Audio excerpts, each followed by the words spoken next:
Halo, kembali lagi bergabung di kelas manajemen energi, masuk video kedua ya, pada minggu ketiga ini.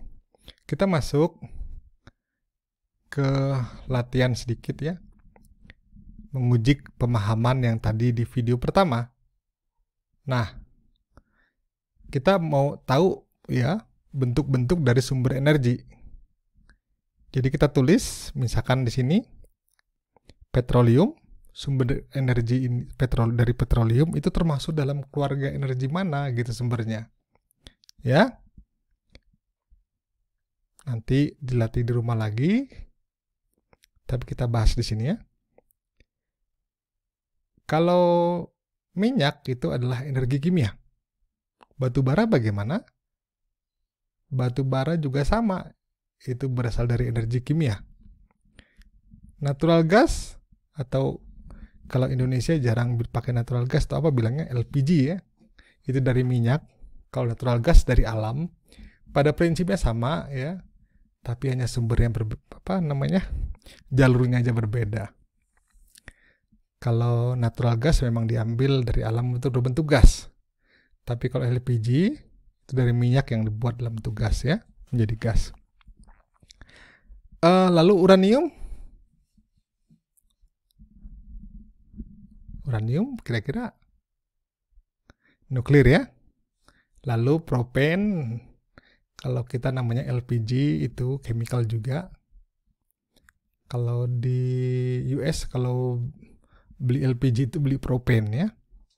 Lalu renewable biomass ya. Biomass itu bisa dari kotoran hewan yang kita olah sehingga menghasilkan gas ya. Itu energi kimia juga. Hydropower dari atas jatuh ke bawah ya, gerakan ya. Lalu angin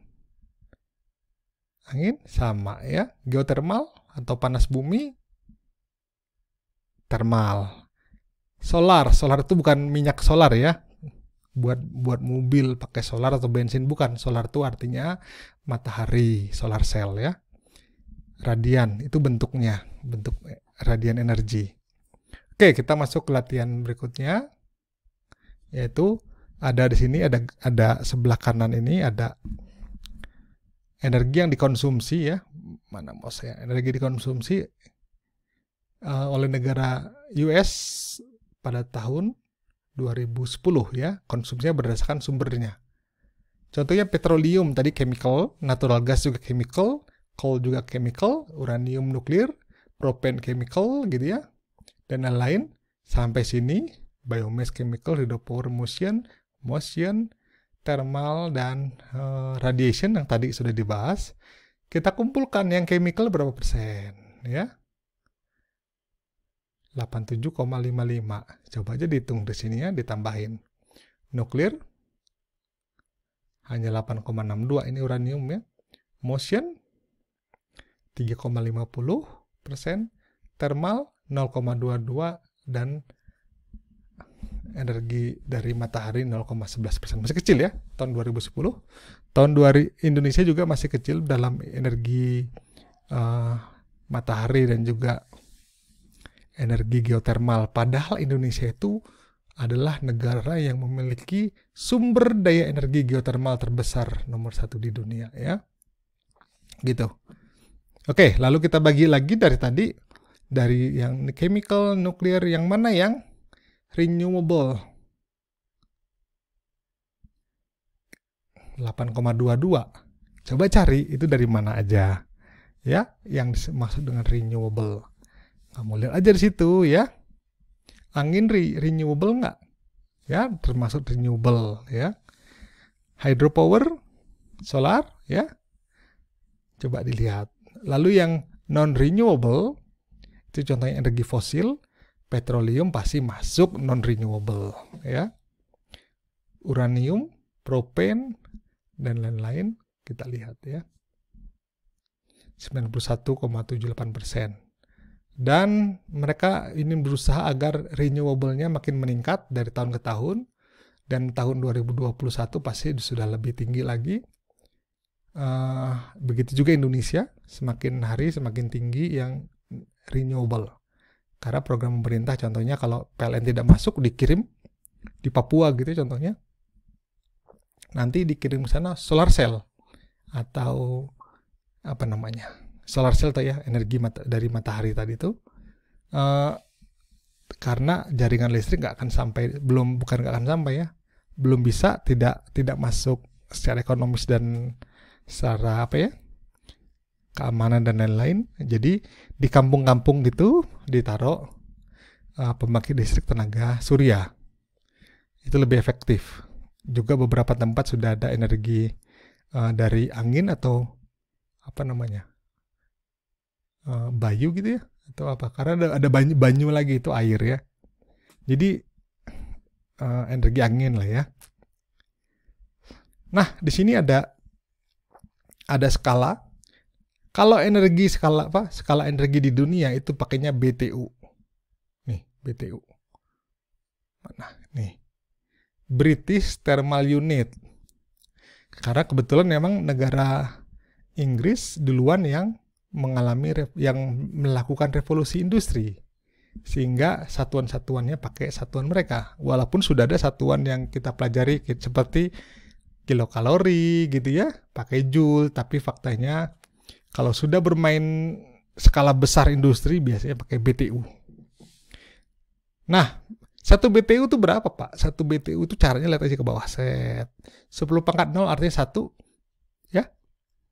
1 BTU itu energi yang dibutuhkan untuk menaikkan temperatur dari 1 pound air ya dengan temperatur X misalkan menjadi X tambah 1 derajat Fahrenheit. Jadi naikin 1 derajat aja pada 1 pound air itu namanya 1 BTU. Tapi biasanya orang nggak pakai 1 BTU ya, udah ngomongnya itu biasanya MMBTU. Ya, begitu. MMBTU itu apa? Kita bahas berikutnya. Mana konversi? Sebelum itu kita ini ya, bahas dulu sedikit sebelum kita bahas. 1 barrel minyak mentah, crude oil itu terdapat 42 galon, dan di dalam 42 galon itu terdapat 5.717.000 BTU. Ya, kalau pakai barrelnya US yang merupakan standar. Lalu kalau 1 galon gasolin atau bensin 120.476 BTU. Dan seterusnya kamu baca di sini. Konversi dari listrik ke BTU juga bisa, ton batu bara juga bisa, propen dan lain-lain. Nanti ini digunakan untuk menghitung energi yang dipakai oleh sebuah perusahaan ya. Energi as it is, dan lalu nanti kita buat menjadi baseline dan menjadi target apa? Lalu kita targetkan agar lebih turun daripada situ. Misalkan 10% ya setiap tahun atau 5% juga udah cukup. Lalu kita masuk ke latihan 2 ya. Jika kamu memiliki natural gas furnace di rumah kamu yang memakai 81.300 kubik feet natural gas untuk memanaskan rumah gitu ya pada musim dingin kemarin, tetangga kamu punya juga furnace yang menghabiskan 584 galon heating oil. Nah, kira-kira mana yang lebih boros kira-kira gitu ya per BTU-nya, yang mana lebih mahal, mana yang lebih murah. Hitung rumah kamu pakai 81.300 dikalikan 1037 BTU per kubik foot. Tadi pakai yang grafik yang di atas tadi ya. Ini ya, konversi. Kalau nggak bisa cari di internet. Jadi 84.308 84.308.100 BTU. Kalau heating oil 80.884.000 BTU. Ya. Mana yang energi paling banyak kita gunakan? Yang punya kita, karena 84.000 dibandingin tetangga yang hanya 84 juta dibandingin 80 juta BTU ya. Oke. Lalu yang example berikutnya, ini penamaannya aja yang tadi ya. Kalau kita punya furnace baru ya untuk rumah kita, sambungan yang tadi soal. Lalu kita punya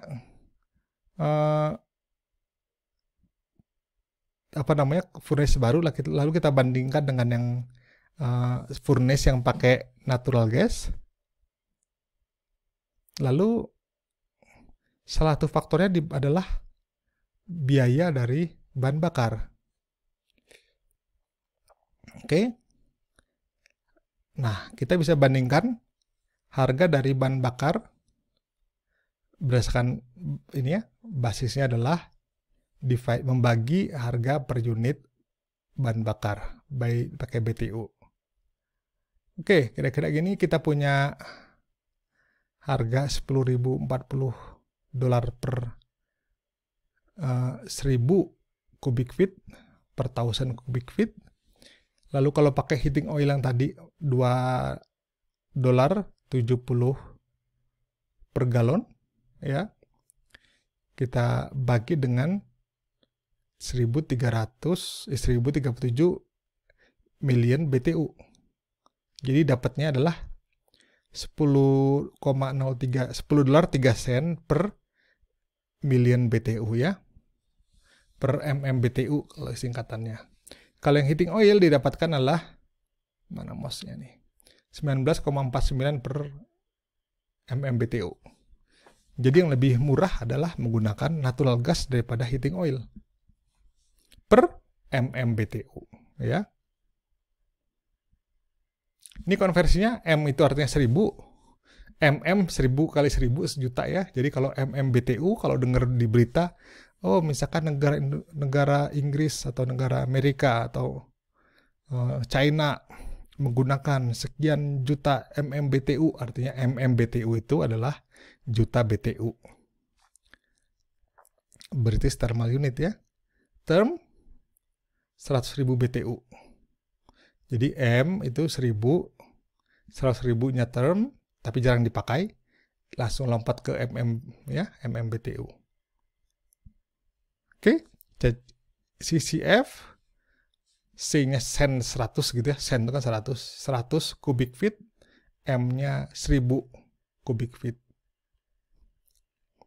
Ini istilah-istilah ya, yang bisa dipakai di dunia industri dan juga kalau kamu di dunia nyata ya lebih tepatnya.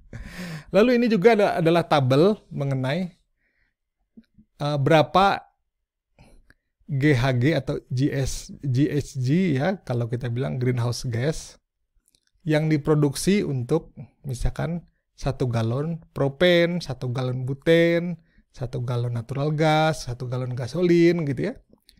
Bisa kita lihat dari tabel ini. Contohnya gasolin aja ya, karena biasa kita gasolin minyak ya. Gasolin atau bensin akan saat dibakar akan menghasilkan 19,60 pon CO2 ya per galon. Jadi kalau bakar 1 galon itu sama dengan kamu menghasilkan berapa? 19,6 pon karbon dioksida. Gila, banyak banget ya. Jadi bakarnya cuma 1 galon jadi ngembang banyak banget ya. Bakarnya cuma 1 galon jadi ngembang berapa itu tadi tuh? 19,6 kali CO2. Ya, gitu ya. Jadi memang makanya banyak greenhouse gas itu karena akibat manusia sendiri ya yang membakar batu bara, bensin, LPG, jet fuel dan lain-lain. Tapi karena memang ekonomi kita harus tetap berjalan ya. Tapi di sisi lain harus dilakukan penghematan. Nah itu ya. Jadi penghematan manajemen energi itu kata kunci dari segala masalah ini. Oke. Betul ya? Terima kasih, sampai jumpa di video selanjutnya. Saya Marik Nenggolan.